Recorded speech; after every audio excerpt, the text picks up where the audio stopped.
Welcome to Leadership Where It Matters Most. The family is the most important institution in the world. The future of the church passes through the family. The church has the greatest mission of any organization ever. Go and make disciples of all nations. The family and the church. This is where leadership matters most. Hey guys, thanks for tuning in to Leadership Where It Matters Most podcast. It's a real honor to walk with you in this way. Hey, I haven't asked this for a little bit. If you wouldn't mind going on and giving this podcast a rating and a review, which you can do on Apple Podcasts, Spotify, please do so. If you want to subscribe to the podcast, you go on brettpowell.org and you can subscribe that way. Today's guest is Jason Evert, and this is a wonderful conversation. It's one of the shorter podcasts that I've actually recorded, but in terms of wisdom dropped, this is very dense. Jason is speaking a lot of truth here. I've appreciated him and his ministry, even just his witness in terms of family and marriage and all that for many, many years. This was a privilege for me because it was the first time I've actually met him. But Jason is just a wonderful man who speaks a lot of wisdom. He's been in the sort of chastity, sexuality, youth culture space for a long, long time. And that was one of the first things I wanted to talk to him about is, from his perspective, given his experience and so much wisdom that he's walking in, what is different about that space right now compared to years ago, but also what has stayed the same. And so he drops a lot of wisdom around that. I really appreciate Jason for his ability to both stand by or stand on the truth and proclaim the truth, but to do it in such a way that he doesn't seem to really offend or cause deepening of polarization that already exists in spades. And I've heard him share many stories where just the truth and the meaning and the way in which he presents the truth has really warmed the hearts of even, staunch atheists online or just disengaged kind of indifferent teenagers during assembly. So I wanted to talk a little bit about that with him. I asked him a couple, not hard questions, but real practical as well as important questions. Because as I was preparing for this podcast, this episode with Jason, I was really thinking about parents that have been in a situation where their kids have came to talk to them about very difficult things, whether it's an addiction to pornography or to express that they think they might be gay or that one of their friends is engaging in the process of transitioning and they're kind of feeling pulled in that way too. So, and this is where his wisdom was really quite profound. And I hope it's a blessing to so many parents. So we talk a little bit about John Paul II. We share a mutual love and admiration for that great saint. In the end, I just end up affirming him. I think a lot of these celebrity believers, if you will, there's a lot of hidden life in these guys' ministries. And I just really wanted to affirm him for all those times he said yes in the quiet, darker places that isn't front stage at a big conference speaking to thousands of people. Because I get it. I know that world. And most of your life is lived in the four walls of your home and in the quiet of your own heart and mind. So I wanted to honor him for that. Anyways, guys, great episode. Thanks for tuning in. Enjoy Jason Evert. Jason, thanks so much for doing this podcast. I really appreciate it. How are you? Doing well. Thanks for having me on. Good. Hey, let's just jump right in because I know you got some limited time. I really want to ask this question because you have been in the space that you're in for a long time. I'm not saying you're old. Yeah. You're older than when you're implying exactly. You're older than when you first started. Yeah. But I mean, you're probably into your third decade of this kind of ministry in this space. Chastity, sexuality, youth culture. So I'm really curious from your perspective, Jason, what has changed and what stays the same? Yeah. Well, I mean, I think the good is getting better and the bad is getting worse at the same time, I think you could say. The government here in the States has been tracking, for example, teen sexual activity rates for the last 30-something years. And what they've discovered is that the sexual activity of high school students has been constantly going down. Last year is the lowest they've ever recorded so far, that 20% are currently sexually active, 30% have ever had sex, meaning most high school students in the country are virgins, and most who have had sexual activity admit they wish they waited longer, that it was kind of a disappointment. So you could read into those numbers and think, oh, good, things are getting better. But an increase in abstinence is not necessarily an increase in virtue. I think many of the guys might be choosing abstinence because, well, they've got cell phones now. And like, well, why do I need a relationship when I've got these pornographic websites and Instagram? Meanwhile, some of the girls are declaring themselves to be asexual, meaning if that's involved, what I saw on my phone, count me out, I'd rather not. And so that's not necessarily a bright light of, oh, things are just getting better and better. In terms of what stays the same, I think the ache for human love. So often we go to these talks and the kids come in grumbling, oh, stupid sex talk, here we go. But then afterwards, we put out all the chastity books and tell the kids, hey, the table's full of a couple of 100 free chastity books and commitment cards, take whatever you want.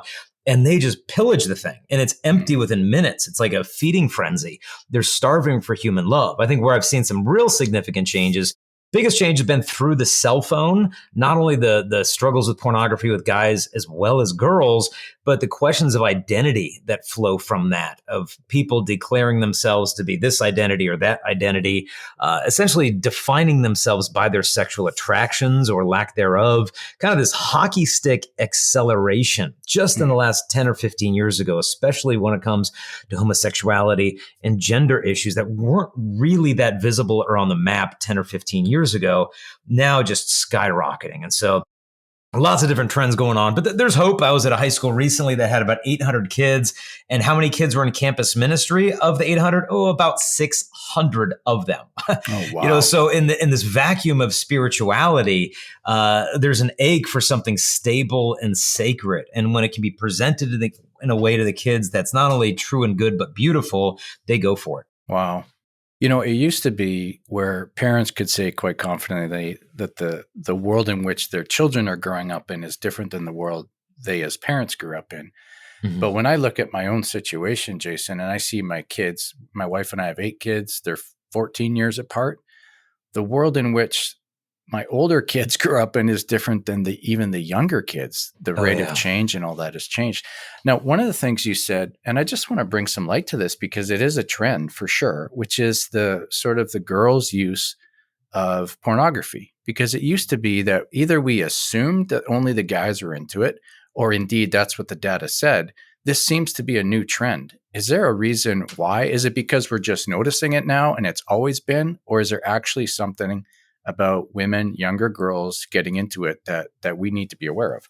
Well, I think the accessibility of it used to be much more risky to go find pornography. I mean, if you wanted a porn, you had to go to your friend's house and steal it out of your friend's dad's end table and hope nobody caught you with the magazine.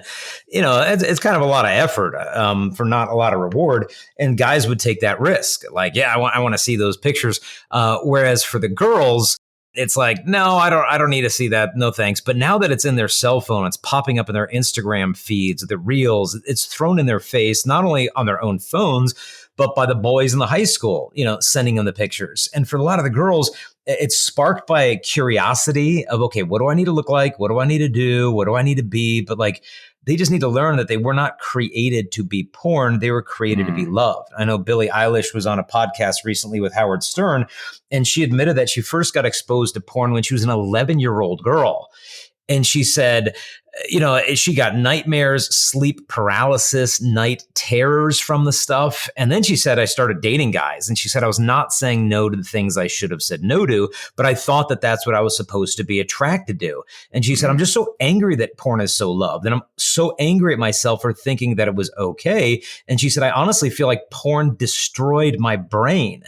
And so this is Billie Eilish, but you reel back her life. Imagine this little 11-year-old girl who's not on the map from a celebrity status, just sitting there by herself in her room, unsupervised on a cell phone, being bombarded by these violent, degrading images of human sexuality. I mean, it's trauma to go through that as an 11-year-old girl, and then to try to process that in private and imagine her as an 11-year-old girl having night terrors, being unable to move in her bed.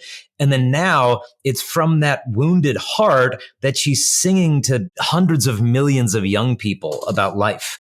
And so it's really unfortunate that it's come to this, but I think it's good that we speak out so that girls understand, okay, you're not a freak of nature. If you experience sexual temptations, lust is not a guy problem. It's a human problem. You don't bear some unique type of shame because you're a woman. And so you don't need to like hide in isolation that you're the only one wrestling with this, because you're not.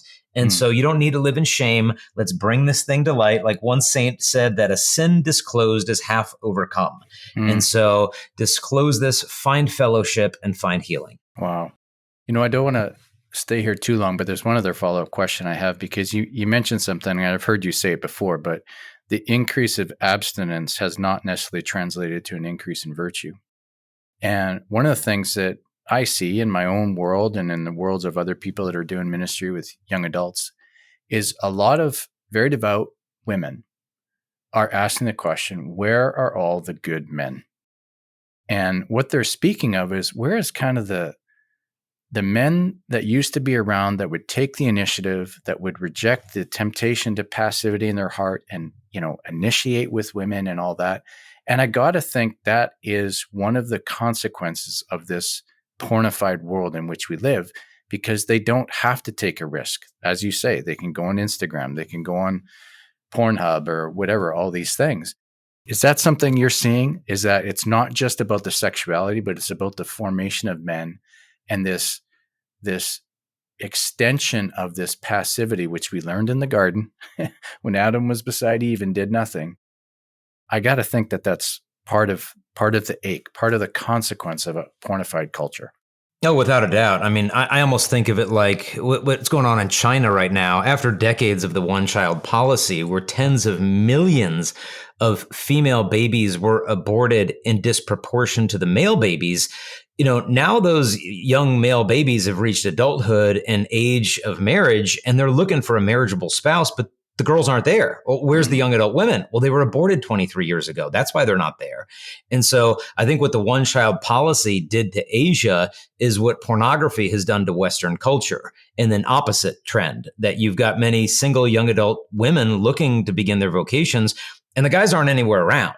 And so if you look at the average age at which a girl marries now, it's like 30 years old. This is the first time in American civilization, at least, where the majority of citizens are not married. Like, this has never been seen before. And I think it's even now clicking into a new trend where the guys are saying, well, where's the good girls? Because, I'm looking for this woman who wants to live out this vocation and be a wife and a mother. And everybody's already, had all these experiences and addicted to porn. And so to me, it's not just the girls looking for the young guys. Although that trend has been very real for a long time. We're now hearing an ache of some of the guys of like, where are the solid girls out there as well? So I think in the midst, unfortunately, of this despair is people looking for authentic love. They interviewed university students all over the States and asked them, what would you rather have, a hookup or a traditional romantic relationship?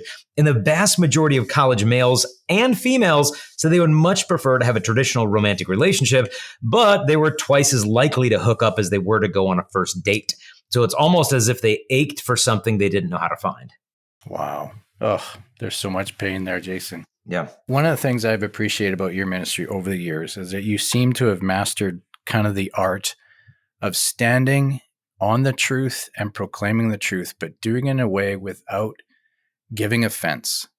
And whether that is, to some staunch atheist that's online, or to, a disengaged teenager at one of your assemblies with his arms crossed, not wanting to participate, you just seem to have a way. And I wonder, have you always kind of had that pastoral approach? Is there some things you had to learn the hard way?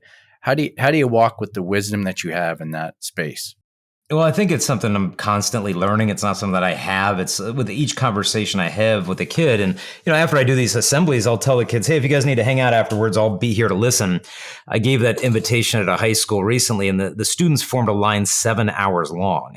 Oh, and we were there till 5:30 at night, and we had to cut the line off to get the next talk on time. But the kids would just come out and pour their hearts out of the cutting and the abortion, the addiction, the molestation, the divorce, and the heartbreak. And, you just listen there, because it's not enough to be the mouth of Christ. And let me just get up there and give you all a good talk.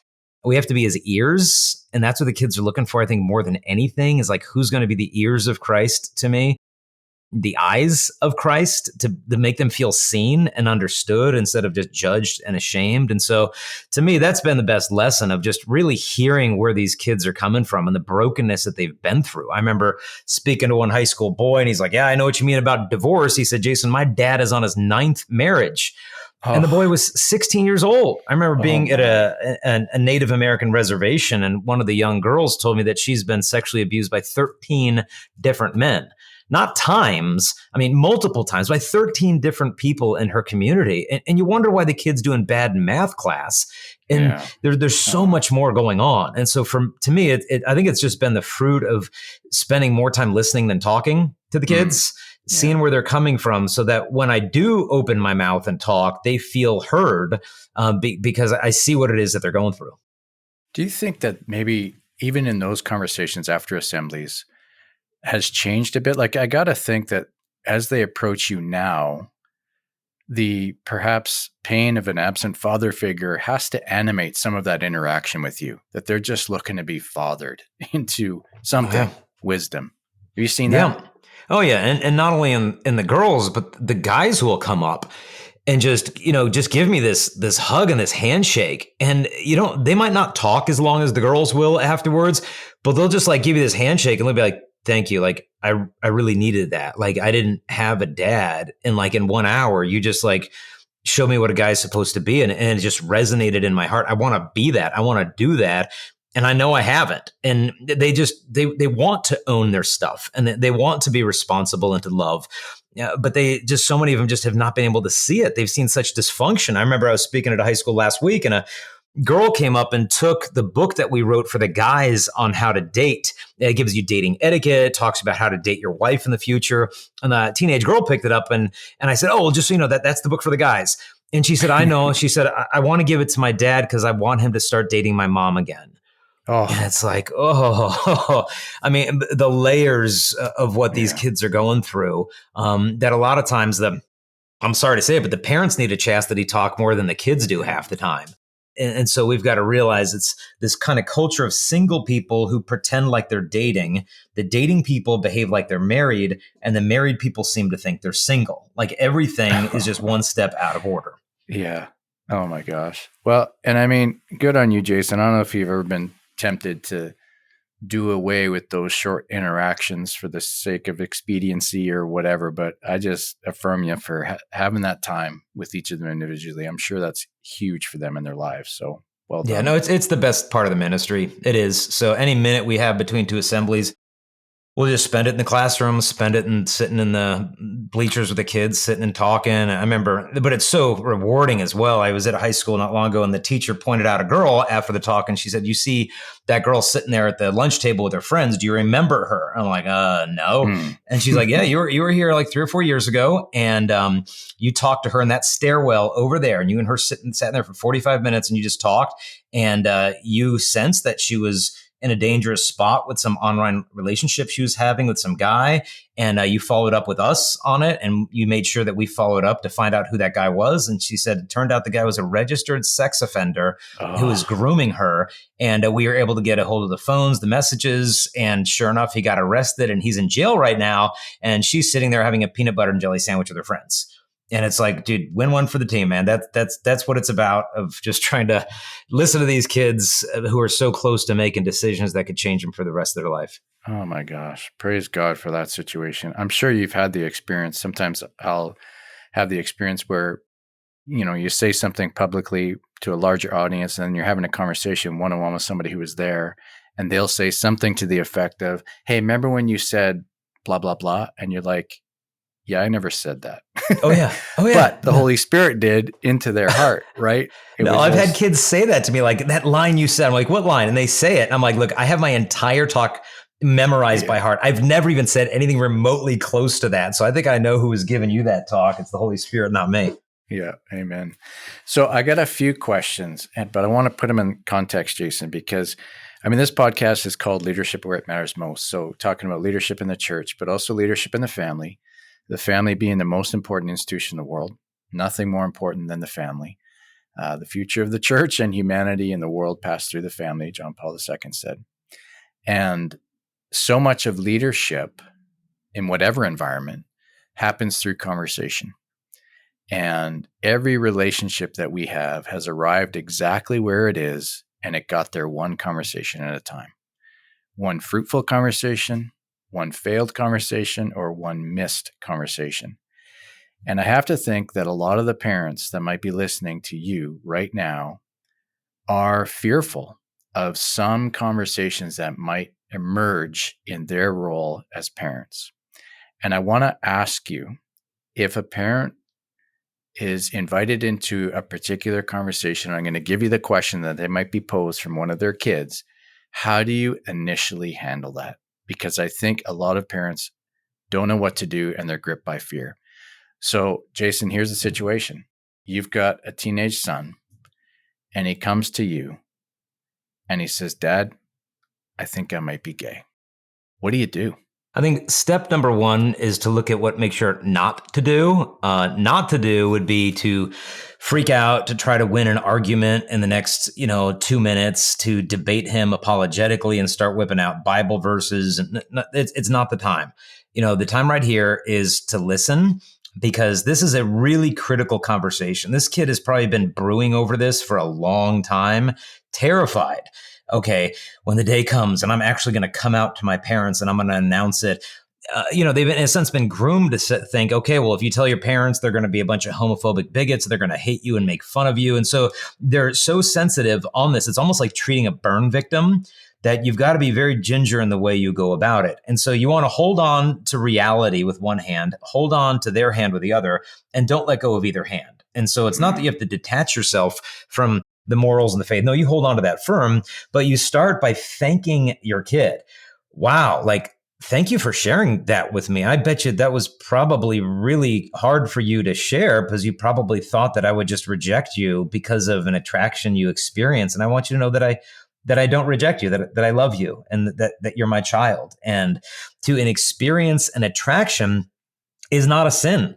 And you could say, like, me as a dad, like if I go on a trip, like I'm going on Sunday and I'm flying out of the Phoenix airport, like what if I see some stunningly beautiful woman in that airport who's not my wife?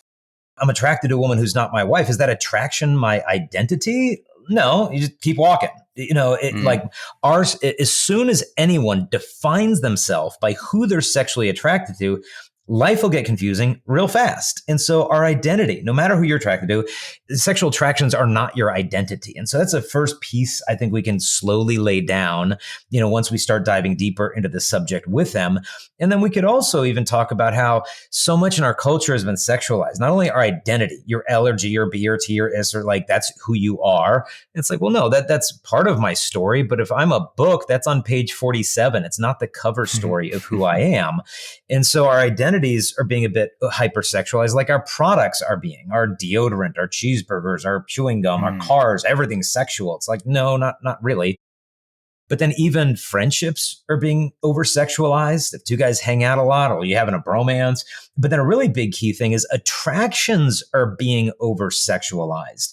That not every human attraction is a sexual attraction. And our young people have not been taught that. So they feel that if they admire anything in a member of the same sex, or, I remember we were speaking at one as a co-ed junior high, after the talk about it, 7 girls came up to me in the 7th grade. So they're all about 12 years old, all identifying as lesbian. And I started talking to the girls. They were not like erotically attracted to the 8th grade girls. They just thought the 8th grade boys were disgusting, which, of course they are. And so like, instead of like shaming these girls, I said, let me just go out on a limb and say, what you're really aching for is to find yourself in a relationship where you're safe and not objectified, where you can emotionally connect with somebody in a mature way. And shocker, you're not finding that amongst the 13-year-old boys. But the solution is not to stamp the L on your forehead and say, my very core identity is lesbian. It's like, well, no, maybe I'm just not finding what I'm looking for in any of the boys in my entire province here in Canada. Like, maybe that's what's going on. And so But I think the first step parents need to take is realize, okay, this is not going to be a debate. This is not going to be a sprint. This is going to be more of a marathon. And I want to listen right now. Instead of trying to argue my point, I mean, the points I just made are helpful, but like, let's not try to drive those home in the first conversation. Tell me more. When did you start feeling this way? And what does that feel like? And like, so it's questions. We're just really trying to get them to process their thoughts out loud to us so they know that they always do that. Instead of like, okay, one of us is going to win this debate, and if I could just give the silver bullet argument, it's going to take away all their same-sex attractions. You know what? Maybe it is a phase. Maybe it's a mistaken case of attracted to another person's personality or seeing in another guy what they feel they lack in their own masculine identity. Maybe it's just they don't feel as manly as the other guys and the culture's telling them, well, then that means you're just not one of the guys or that you're more like a girl. So right now is not the time to win those points. Right now is like, okay, let's just make sure when this conversation is over, my teenager walked away from me feeling like, wow, they really listened to me. They really care about me. I want to have another one of those conversations. And then as the relationship grows, you can begin to offer them some challenging questions to reassume some of these assumptions that culture has been feeding them, that if they experience any type of attraction to the same sex, that they are lesbian, that they are gay. It's like, well, attractions are not sins. God's not going to condemn somebody because of who they're attracted to. But, what we do with those attractions, is it just gay pride or gay shame? Like, are those the only options you have in your life? Well, no, there's something called chastity, where you don't need to hide in a closet. You don't need to march down a gay pride parade. You can actually share with people who love and trust that you do experience these attractions, but you're choosing to practice chastity. And people think, well, no, that leads to a life of misery and loneliness and repression and self-denial. Well, not really. I mean, if you go to our website, chastity.com, and you click the button LGBT, watch the videos, read the blogs. They're all done by friends of mine who experience these attractions and have actually found joy in embracing everything the church teaches on love, sex, marriage, and chastity. But you don't take my word for it. Just watch them share their stories. These people aren't unicorns. They lived the way the world says you should if you have those attractions, and it didn't bring them joy. And now they're just walking with God one day at a time, and they're becoming saints. And I look forward to the day in the Catholic Church we have saints who experience same-sex attractions, and we've got stained glass windows of them. It's about time that we acknowledge that, God is able to call all of us to sanctity and holiness, regardless of the attractions that we may or may not experience. Yeah. Wow. Okay. There was a lot of wisdom dropped there. Thank you for that. And I would imagine that wisdom you just shared could be applied to a lot of jugular conversations that might come up, whether it's, a child admitting to huge pornography use or something else. I got to think that there's an acute thing, like you mentioned that girl who was, toying with some guy online and online dating and finds out, he's a registered sex offender. There's certain safety issues that obviously we might have to act with a little bit more urgency. But is there other situations, like I'm thinking about the whole gender ideology and transgender and all this, which people found out they need to advocate for about 6 minutes ago, it seems like. Yeah. Do you have the same wisdom for that particular situation? Let's say a girl comes up to her mom and says, one of my friends is thinking of transitioning, and I kind of feel like that might be me, Mom. Is there a particular wisdom there? Yeah, again, the listening of, I was speaking at high school and a boy came up to me and said he's trans, and I said, let's talk. And we had a great conversation.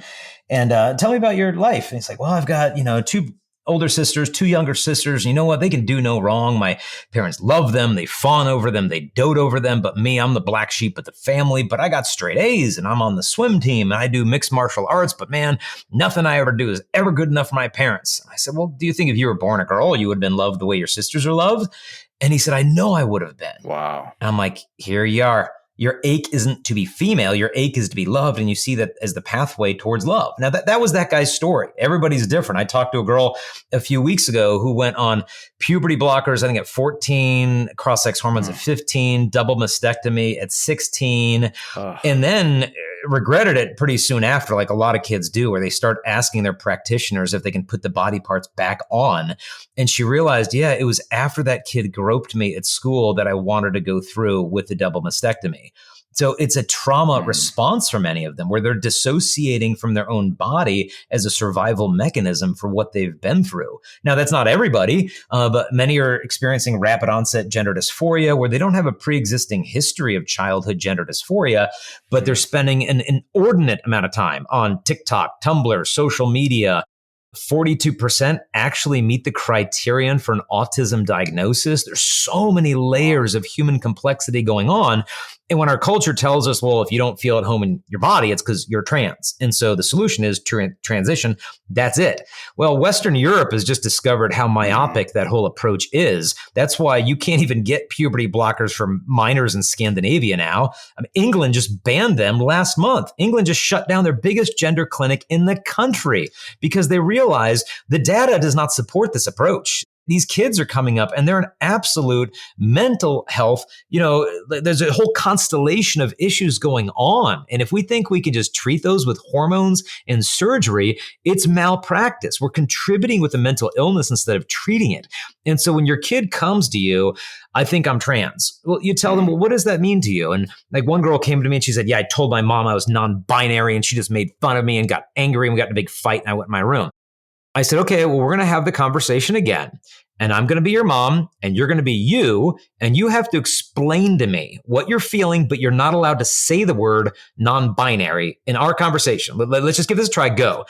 And she said, okay, well, I sometimes don't want to do what all the other girls want to do. And I don't want to look the way all the girls have to look. And sometimes I like just to do the stuff that the guys are doing without having to be one of them or one of the girls. And I said, you know what? Your mom would just nod her head to all of this and be like, wow, that must be really hard having to like fit into this box of stereotypes. I can totally see where you're coming from. But then when you pull this word out of a hat, non-binary, because granted, it's a word that resonates with your lived experience, but it'll trip up your mom to be like, wait a minute, no, you're not. You're a girl. Look, you're XX. Then that's all there is to it. Now we're talking past each other. And so what we've got to do is, okay, wow, when did you start feeling that way? And tell me more about that. So you can start to use the dysphoria, listening to it with reverent curiosity, because it's more often than not a roadmap towards the deeper healing that's needed. And if we're listening well enough, being the ears of Christ, it can often lead us to these legitimate unmet needs that aren't going to be resolved with a bilateral mastectomy, so that they can actually find that they weren't born into the wrong body. They were born into the wrong culture, like a culture that's telling them that they have to hurt their body in order to be their authentic self. This is not affirmative care. This is affirming dysphoria instead of affirming our children. And so if we think we're, so scientific that, oh no, that's anti-scientific and that's bigoted and transphobic, it's like, okay, well then why is Amsterdam now taking this approach? Why is Sweden, Finland, Norway, United Kingdom? It's not because they're a bunch of religious right-wing conservatives. It's because they started this before we did, and the research is clear. This does not solve the problems. It just created bigger ones. Oh my goodness. Again, tons of wisdom there. Just as you're talking about that whole situation and referencing Amsterdam and what's going on in London and all the rest of it, it breaks my heart a little bit, Jason, to be honest, because Canada in so many ways in the social fabric is like 25 years ahead of the United States in all of these things. And I studied organizational development and different things in the master's program. And one of the absolute truisms is that quite often in an undiscerned way, yesterday's solutions become tomorrow's problems. Mm-hmm. And that's being lived out so much. And it's so devastating with these young people and not recognizing the social contagion element and all the rest of it. Anyways, we could go on and on. We're coming close to our time, but one of the things I most appreciate, Jason, that you did was the writing on John Paul II and the Five Loves. And like you, I'm sure, I miss him dearly. I wish his voice was with us right now. I think he has so much wisdom, and I wonder if there's anything that you would want to say that maybe wasn't contained in the book, just on his life, on his witness, on his passions, those things he loved, the clarity with which he taught and spoke.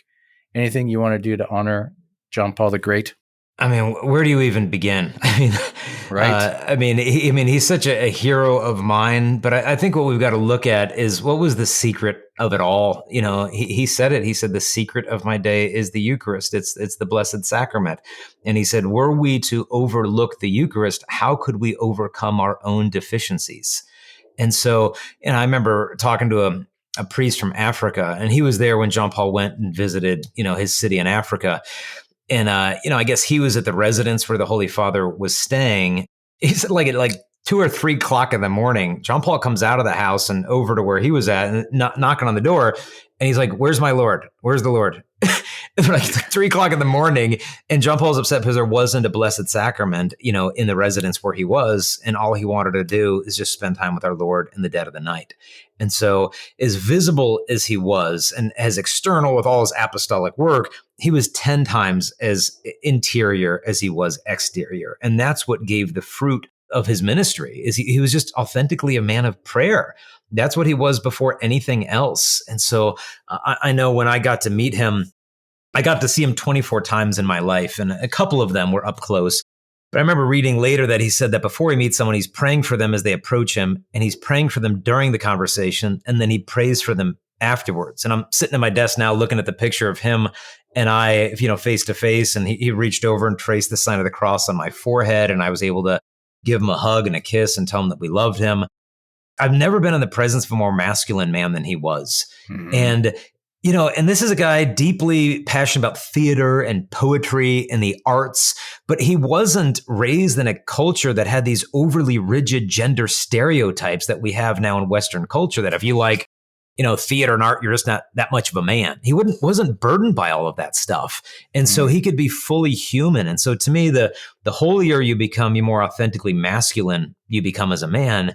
And it's not about fitting into some stereotypical box. It's like he said, that every person who seeks the kingdom of God will find himself. And so I think we just need to especially ask his intercession as, in the States and Canada, we're headed towards more of this mess. It's almost like we have a GPS on our phone that says, hey, a quarter mile ahead on the freeway is like a 57 car pileup with casualties and black ice. What do you do? Oh, well, I have a cruise control. I can hit that button and slide right into it. That's where we're going. And but it's going to change. It will. I mean, you see the lawsuits that are starting to flood in right now. That's what the pharmaceutical companies look at as the bottom line. The investors, the shareholders, once they see that the litigation costs are exceeding the profits, then that's when policies change, unfortunately. And so these lawsuits are well underway, and it's going to be an absolute tsunami. It's going to be like the 21st century version of the lobotomy. Oh, this is a great idea. It's like, oh, well, whoops, there goes a whole generation of kids sterilized at the age 14, developing osteoporosis at the age of 15 because we blocked their puberty. And now they can't get back that critical time of bone development because we were pumping them full of Lupron, which is the drug we gave to chemically castrate male sex offenders. And we're giving it to 8-year-old kids. It's like, yeah, this is a great idea. It's like, no, we're inducing a diseased state into our kids because we're buying off on this ideology that we're affirming them when we're actually just giving them permission to reject themselves. And so the answer is love and speaking the truth in love. Yeah. Sometimes it's crazy to want this to happen, but sometimes it's almost like you want the evolution of the crazy to quicken because people will see the slippery slope that we're on and go, oh, wow, okay, that was really dumb. We shouldn't have done that. Not that we pray for that. Well, it's well underway with the fact of all the men being allowed into women's prisons. And now women who've already been domestically abused and suffered from sex offenders are having to share a cell with a man who's a registered sex offender who thinks he's female. Rape, sexual assault, pregnancies, childbirth, and women's prisons to women are serving life sentences. Like, where does that baby go? Like, it's like, yeah, gee, who saw this coming? Everybody? Yeah. And now, like what do you do? And so to me, yeah, this is, when we miss the fundamental truth of what it means to be human, it's like Vatican II said that when God is forgotten, the creature itself grows unintelligible. And that's the point we find ourselves in, unfortunately, today. Yeah, which goes back to, I think, the wisdom of John Paul II. I think we've come to the end of our time. One of the things, I'll just say this, I don't know if this resonates with you, but as I think about the opportunity of encountering John Paul II in the beatific, in the heavenlies, I just have so many questions for him. Yeah. But I got to think that even with this massive deposit of teaching and wisdom that he gave us, there's something within me that says the greater part he kept as a treasure between him and the Lord. That he held something back. There's a certain modesty about him that might tell me that that's indeed what he did.